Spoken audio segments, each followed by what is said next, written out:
What's up, everybody? How are y'all doing? Trip Smith here, and this is episode 15 of The Reply Line. Thank y'all so much for being here and for keeping up with these shows. I'm really enjoying these. They're fun for me. They help me. I learn a lot, and I think I provide some value for you good folks. Now, in this episode, we're going to be providing a little bit something different. I'm going to be talking a little bit about how kayaks and paddleboards and stuff, how they have become out of stock and really hard to get these days because of the coronavirus and all kind of other stuff. I've spoken with two different owners of different companies, or I spoke with the owner of Blackfin or iRocker the other day on the phone, and I just a few minutes ago got off the phone with the owner of a kayak shop down in Panama City Beach. That would be Brad Stevens. I spoke with him, and I learned a few interesting things I'm going to share with you folks. Then we're going to go into a quick recap of kind of some of the things that happened in the latest adventure when I took the skiff in the 170 so mile trip from Panama City to Destin and back. It turned out to be a really good trip. I'm going to share some of that with you guys, and then we're going to come in. We're going to answer a question that I have from the Reply Line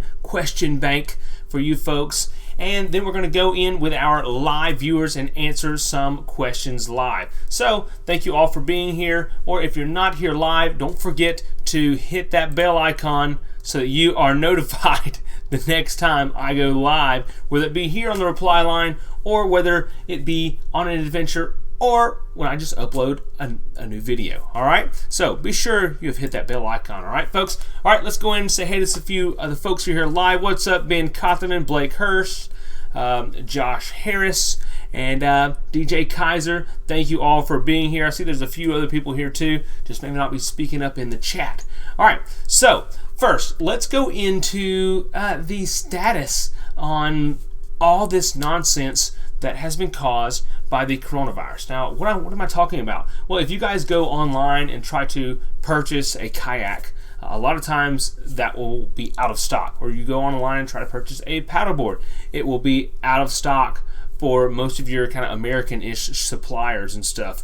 And also, if you go into a kayak store and try to purchase one or the other, their inventory is going to be fairly low. So why is that? Well, that's because the coronavirus here lately or a while back kind of hit, and when you talk about inflatable paddle boards, pretty much all of those are manufactured over in China. Well, those factories were closed for like 40 to 60 days roughly, and right before they were closed, a lot of them they say were working at 50% capacity because everyone was sick with the flu.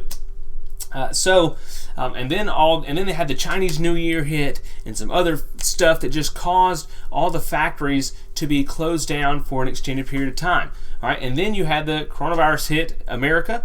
Everyone got put into quarantine, right, or whatever, social distancing, or they ordered to stay at home. And then as it kind of started to let up, everyone was really itching to get outside, so everyone was buying what was left of the inventory. Right, were buying that stuff pretty quickly, so they ran out, and now no one has any more. And like I spoke with the owner of iRocker, Dave, the other day on the phone. What was that, like 2 days ago, or was that before I left on my trip? I don't know. The other day on the phone, I spoke with Dave for about 30 minutes, and he was explaining some of this stuff to me. And he said you can get on their website, you can purchase a board, but it will be put on pre-order, and they will give you an estimated delivery date.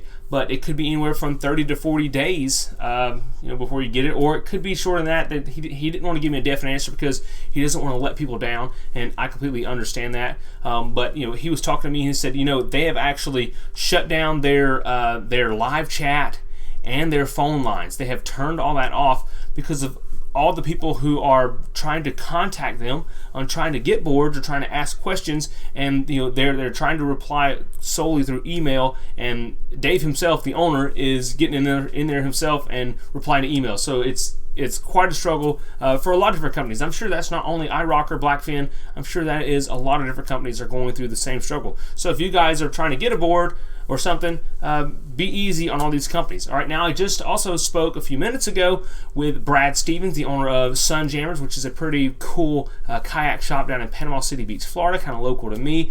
He's the one who let me borrow the Hobie when I went on that crazy adventure in the storm. that was so much fun. But I spoke with him, and he said right now they are completely out of Hobies, and they don't expect to get any more until like July. Wow, that is crazy. And now, all right, so you may ask, or you may think, okay, well, but Hobies, they're not manufactured in China. You're right, they're not. They're manufactured actually in California. Well, that place, they were shut down. They're like 2 months behind production, or they were 2 months. I don't know, something or another. And it's hard to restart. In other words, they were having a tough time keeping up, and they had to shut down their factories too. But the orders still were coming in and things like that. So it was just really hard for them to fill any orders, and they were already kind of behind the 8 ball for some unknown reason. I don't know. I kind of forget all the little small stuff. But anyways, they were struggling, right? But right now they have like a 45 to 60 day lead time. If you were to walk into Sunjammers in Panama City and say, hey, I want a Hobie kayak, they'll be like, well, okay, we will get you one, but it's going to be 45 days at best before you can get your kayak in. And wow, that is crazy. All right, so how else is this affecting things? Well, if you have a kayak that you want to sell used, you can sell it right now and get pretty good money for it. That is one of the I guess the pluses of it. But if you want to buy a used kayak, it's going to be tough for you to find one, and the prices may be premium. So I don't. Is this good or bad for the paddling community? I don't know. I would say it's a little bit of both. I mean, it's a double-edged sword. It's good because it's creating that desire for something that you can't have. Makes people want it even more. Want some, So I don't know. I think that's kind of a good thing. But also, all these people who had the fever to get out and go paddling, and now they can't do it because they can't get anything to paddle on, or they can't spend their stimulus money on a kayak or something like that. So that kind of sucks. And then by the time everything gets back to normal, it's going to be July, August when it's super hot, and maybe they will not pull the trigger any longer because it's getting close to the end of the season. They want to save the money for something else. So it's kind of a double-edged sword.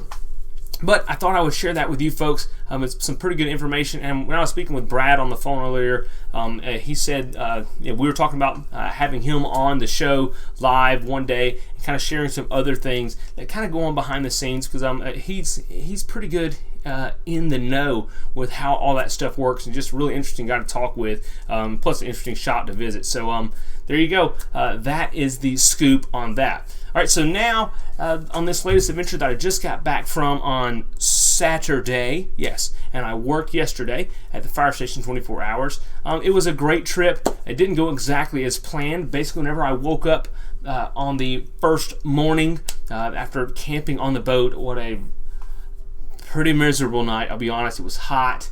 There were bugs just everywhere. My sleeping shelter setup just wasn't as good as I wanted it to be, and so the bugs were getting me. I was just hot. It was a little miserable, so I didn't fall asleep till like 2 a.m. and I woke up at 5 a.m.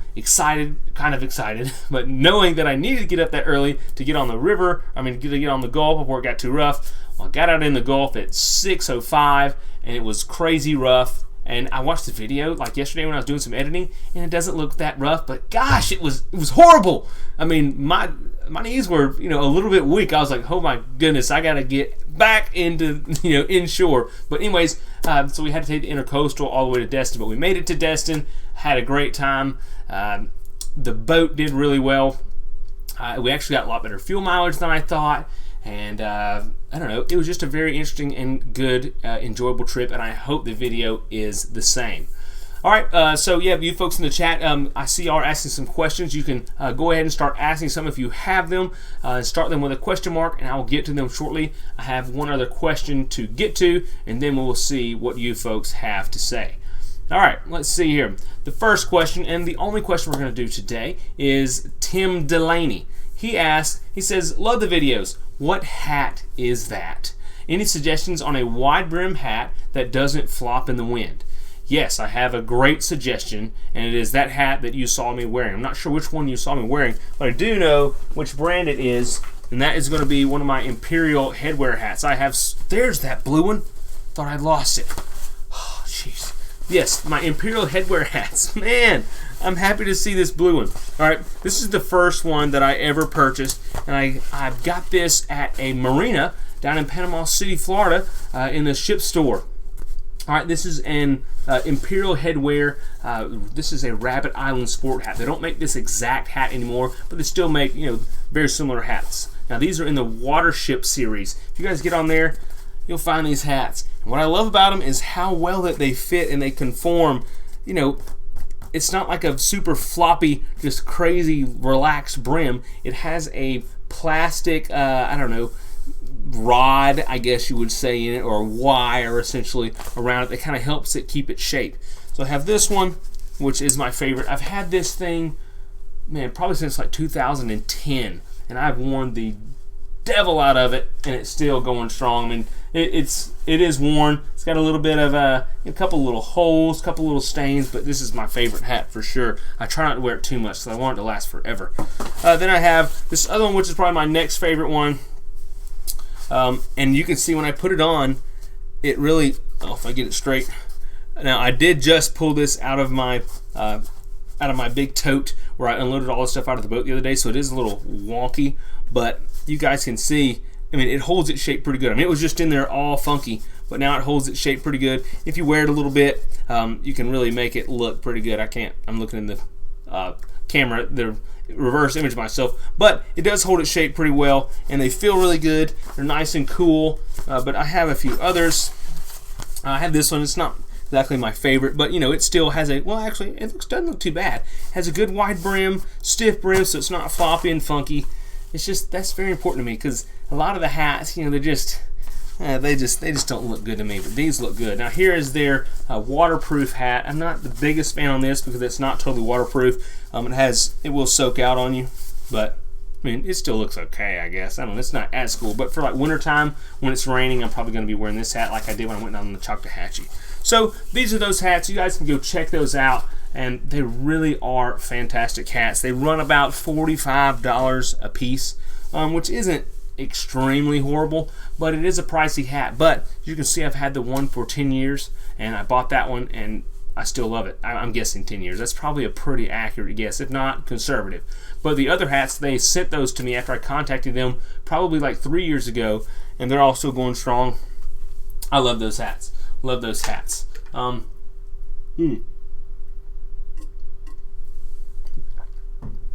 a little parched here. All right, let's see here. So, to everyone in the live chat, hey, thank y'all for asking the questions. Everyone who leaves comments and stuff on my videos, sends me emails, thank y'all for those. I try to get back to you guys in a timely manner, and if it's a really good question, I will answer it here on the reply line. So, don't be hesitant to send me a message. It helps me learn, and I provide some value to you folks, and that's what I want. I want to, educate you guys so you guys can get out there and enjoy your own adventure, right? All right, John Dill, King Rex, what's up? Blake Kerr still hasn't took off my Rocket Rock bracelet yet either. I thought I lost this thing the other day, but it was just up on my wrist. But man, I kind of freaked out a little bit for a second. Let's see. King Rex said he's glad he got his eye rocker when you did. Yes, that's a good thing. Yep, been missing everyone. You too, Joey. All right, let's see here. The first question is from Gary Purvis. Howdy, Gary Purvis. How are you doing? I worked with Gary, saw him this morning. Change of shift. Who makes the best tandem kayak? Gary, that is a tough question because it's kind of open-ended. Now for you, I would probably suggest a inflatable. You can look at Advanced Elements. They make a pretty good tandem inflatable kayak, which is going to do everything you want it to do. It's going to be comfortable, lightweight. You can store it if you want to take it with the camper and things like that. But there are, if you want a hard one, you can look for a Wilderness Systems. They have some nice tandem kayaks. But if you want to to know who makes the best tandem kayak, which is what you said, that's going to be Hobie. I believe they make the best tandem kayak. You can get the kayaks with the pedals in them. So essentially you don't have to paddle. You just have these pedals where you're pumping your legs back and forth, and it has a rudder. You can steer them. You and your wife would do fantastic on it, and you would absolutely love it, but they are a little bit pricey. Now you can get a Wilderness Systems sit inside tandem kayak, which will move pretty well. They're a little tougher to get in and out of versus the sit on tops like the Hobies, but they also do have some other, Ocean Kayak has some pretty affordable sit on top kayaks. that can be configured for just a single person or tandem, whatever you want to do. Now, Gary is a larger, he's a big statured man, so you'll probably will need one of the larger of the kayaks. So they have some that are like smaller, and you can fit 2 people on them, or you can fit 1, but that's not really great because I remember one time I went with 2 of my buddies, or a bunch of buddies from the fire department, and he'll know what I'm talking about, but Dustin Mendham and Hamp, they were both in a tandem kayak, and it didn't go. I mean, they had some close calls, let's just say, and it was a barge to paddle that little kayak because they had it overloaded. But what I would suggest is look on Facebook Marketplace, like I suggest to everyone. Look on there and find a tandem kayak that will somewhat fit the bill. Ask somebody about it, like you can ask me, Gary, and I will let you know if that one will suit the bill for you. And if it does, that's when I would suggest buying, because if you do or don't like it, you can sell it for whatever you paid for it, and or if you do like it, you got a good deal on a used one. But also, if you don't like it, you can kind of see what you do and don't like about it. And then if you want to say, okay, I think we're ready to get us a a new one, and purchase a nice one, then you can say, okay, but when I do it, I don't want this feature, and I kind of like this and don't like this. And so you'll be more knowledgeable. So instead of going out and buying a new one now and not being happy with it and having to sell it and lose some of your investment, you can just buy used and kind of save a little bit of money that way. And you never know, you could be happy with the used one. And a lot of times when you buy a used one, it will come with, let's say, paddles, maybe PFDs, maybe some other little pieces of gear that will be useful to you. So it can kind of save you money in the long run. Because a lot of times when people are selling a kayak, they may be kind of getting out of it totally. And a lot of times people will sell a tandem kayak. They bought it and it's not what they wanted, or either it seems like they weren't like super kayakers. I don't want to embarrass anybody or do anything out of line, but I think you could get a good deal with a lot of gear on a used one. All right, anyhow, hope that helps, Gary. Hope you're having a good shift, buddy. All right, next question. Let's see here. It's from Dave O'Connell. He says, Trip, what up? What's up, Dave? He said, any suggestions on phone apps for GPS tracking maps other than Google or Apple Maps? No, I don't have any suggestions. I know there's a bunch on there. I haven't ever used one, basically because I don't need to track myself, because a lot of times, or every time, I will know how many miles I'm going to be going in between point A and point B and A, B, C, D, E, F, G, like I did on this last trip. So I don't really track my progress, especially on my phone, because I kind of value the battery power on my phone, and I don't want to drain that as much. So what I did on this last adventure, and on most of mine, when I want to track my speed, just to know if I'm getting to my destination as fast or as slow as I want to, I'll just have my GPS, and I'll say, okay, this is my cruising speed, whether it be 3.5 mile an hour if I'm on a pretty quick kayak or pretty quick paddleboard, or like on my last trip on the boat when I was cruising at about 24 mile an hour in the bay when there was a little bit of chop, and I was cruising at 28 mile an hour in the ICWs, or when it was perfectly smooth. So that kind of gave me an idea, because then I had my map and I knew how many miles were between my points, and I said, okay, well then it'll take me, I have a 130 mile trip, or 117, I forgot what it was, but this many miles to go. All right, I was going average 25 mile an hour, took me 2.5 hours. What's that, like 100? I don't know what it was, but that's how I figure mine. So no, I don't have a good suggestion for you. I'm sorry, but I do have a suggestion for a way to avoid having to use your battery power, but just bring a little GPS. But anyway, there you go. All right, let's see here. JC Vlogs 06 says, any tips for beginning to paddleboard? Absolutely, JCV. First, I would just ask, what is your balance and agility level? And I would also say, if you're hesitant about a paddleboard, a lot of people say, I don't know, is a paddleboard for me? I don't think I'll feel comfortable on a paddleboard standing up. Well, what I would suggest is go somewhere where you can rent one, or if you know someone who has one, borrow it from them, or go somewhere where there's kind of a gathering of people, whether that be like a popular spring or a popular, paddling area. When you see someone on a stand-up paddleboard, say, hey, get to talking to them about it and say, hey, would you mind if I got on there really quick just to try it out? I'm thinking about buying one. A lot of times they'll be like, sure, I know I will. because a lot of times I've let people on mine because I love when people say, "Ooh, I want to try a paddleboard. I think I like it," and they get on it and they love it. So that would be, my first tip is just to be sure that it's for you. And then if you really desire and if you find out that it is for you, my next tip would be just to get on it and just to spend time on the board. If you want to stand up, stand up. Take your time. Don't go out into much chop when you're first starting, because it can be a little tricky at times, depending on the size of the waves and how close they are together. And then just plan some easy, simple trips and just learn to get relaxed on the board, because a lot of times when people get on a board, they'll just be so tense and focused on balancing so much and wanting to balance and not wanting to fall off so much that they're just tense the whole time, and you get tired and you're actually more likely to fall off.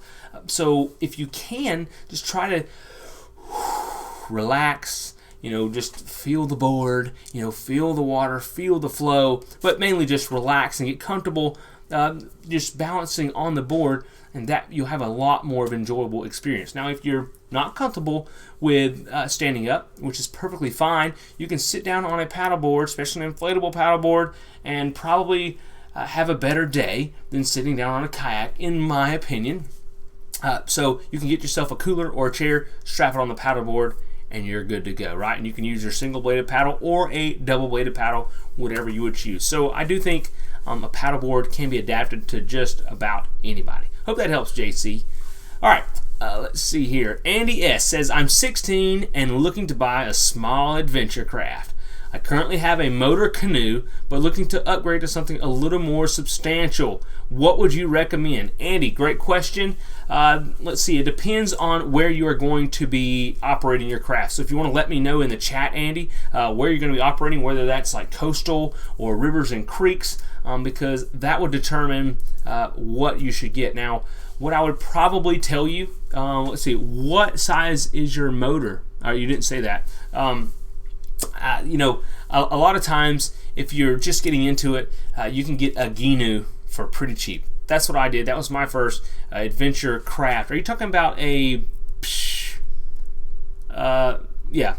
So I guess you're talking about a motor, something with a motor. So I would look at a Ginu, whether that be a 13-footer, a classic, a high sider, or something. Look at a Ginu, because a lot of times you can get those, the whole package, for fairly cheap.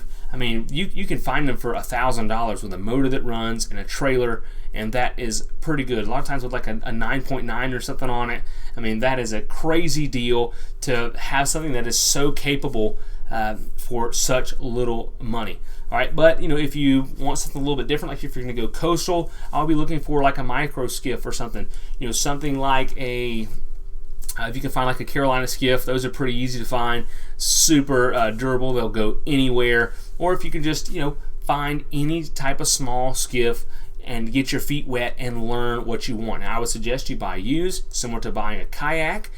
Buy it used, use it, and see what you do and don't like about it, and you will learn about that boat and other options, so that in your next purchase, when you upgrade, you'll say, okay, this is the type of boat that I want to be looking for. But right now, I'd say get on Facebook Marketplace, whatever you can find that you can afford, that is somewhat reliable. That's the adventure craft you need, pretty much. All right, let's see here. You're welcome, Gary. Gypsy, I'm doing great. I hope same to you. Let's see here. Tommy says, what medical or emergency equipment do you carry for overnight boat trips? I have a pretty simple first aid kit. It's just one that I kind of put together myself. Basically, I have a tourniquet in there. I have some bandages. I have some like wraps, like a cling or an ace bandage to kind of put pressure on a wound. Basically, I am pretty much prepared for if you are bleeding pretty bad, right? Because other than that, there's not a whole lot you can carry without just getting really bulky, and those are the life-threatening injuries that I would need to mitigate and need to stop the danger to my life, like bleeding, in order to survive and get home. So basically, it's just things to prevent that. I carry, very little medication, if any. I don't really carry Band-Aids. I'll carry some tape I don't know. It's pretty simple. But I do have a video on my first aid kit that you can check out if you want to make your own. Now, if you don't want to make your own, I would suggest the Adventure medical kits. They have like a watertight, ultralight medical kits. They come in a nice yellow bag. I actually have some, but they're really, really nice. They have some pretty good stuff in them. They got tweezers, which I carry tweezers. They have, all the, like some sunburn cream, some bug itch cream, and stuff that you don't really need, but they have a lot of pretty good stuff in there. So that's what I would suggest. But it's a good waterproof package. But so check out the video that I have on it. You can just type in Trip Smith first aid kit, and boom, it'll come up, and you will see exactly what I carry, because mine hasn't changed since the 2 years ago when I made that video. All right. Next question is from Peter Weiss. He says, the wife and I went on a sup trip today with our 2 little girls. Awesome. One on each board. It went super great. Did you ever think about bringing your kids on the sup? Actually, yes, I have, and I have brought my kids on the sup a few times, and they really enjoyed it.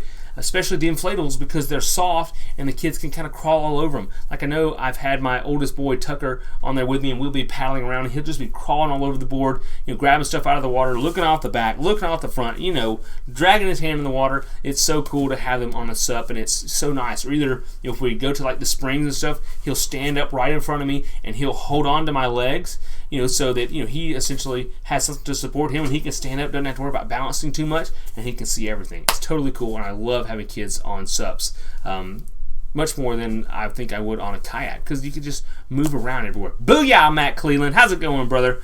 Let's see here. All right, so we're getting some app suggestions, like the Gia GPS is a decent tracking app, and Gypsy says the Water Sports Tracker works also.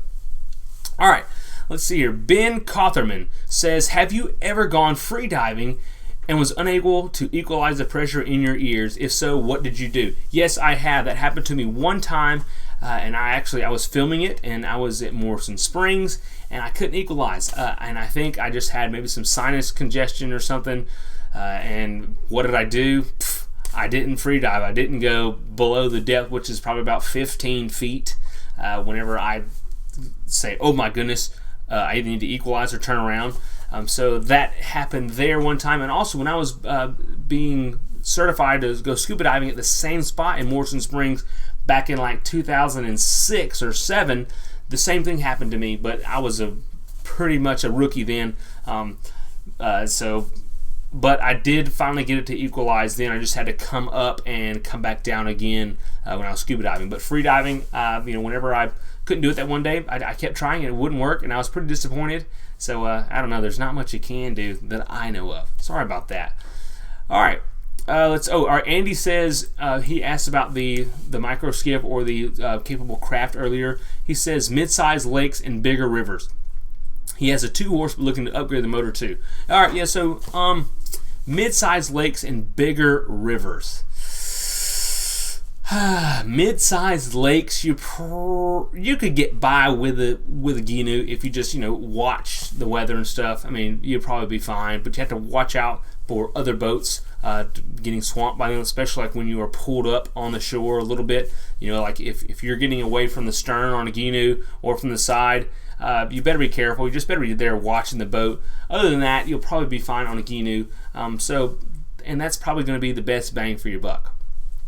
All right, let's see here. Here we go. DR Explorers asks, any thoughts or opinions on the Sea Eagle inflatable SUP, such as quality, durability, and performance? That was the other one I was trying to think of when I was making a suggestion for Gary.